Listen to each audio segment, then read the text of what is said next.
In the busy city of Kano, where the sun shone bright and the streets buzzed with traders selling spices, fabrics, and sweet fruits, there lived a beautiful young woman named Aishat. She was 25 years old, with skin as dark and smooth as the night sky, and she always wore colorful beads around her neck and wrist.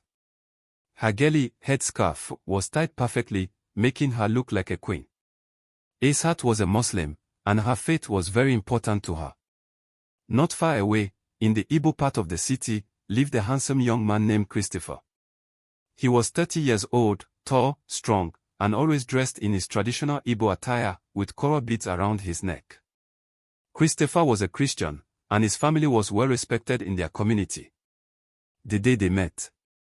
One evening, as Aishat walked to the river to fetch water, she saw Christopher washing his hands by the bank. Their eyes met, and something inside them stirred. "Good evening," Christopher said, smiling. Aishat felt her heart skip. "Good evening," she replied softly. From that day, they began meeting in secret, under the moonlight, near the old baobab tree, whispering sweet words to each other. They knew their love was forbidden. Aishat's family would never allow her to marry a Christian, and Christopher's people would never accept a Muslim bride. But love made them brave. The storm begins. One day, Aishat's older brother, Ibrahim, saw them talking near the market. His face darkened with anger. "Aishat," he shouted. "What are you doing with this infidel?" Christopher stepped forward. "We mean no harm. I respect your sister." Before he could finish, Ibrahim slapped Aishat hard across the face. "You bring shame to our family." Aishat's tears fell like rain, but Christopher's heart burned with fury.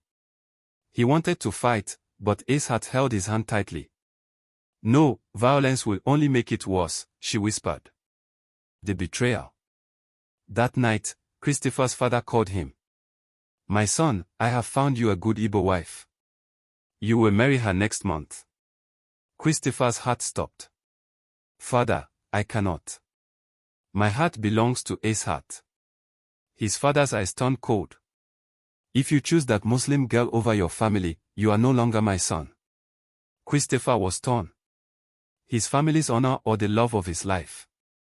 The next day, he met Aishat under their favorite tree. His voice shook as he spoke. "Aishat, my father has arranged my marriage to another." Aishat felt like the ground had disappeared beneath her. "You promised me," she whispered. Christopher looked away, ashamed. "I have no choice." The broken heart. Aishat ripped the beads Christopher had given her from her wrist and threw them on the ground. "Then you never truly loved me," she cried before running away.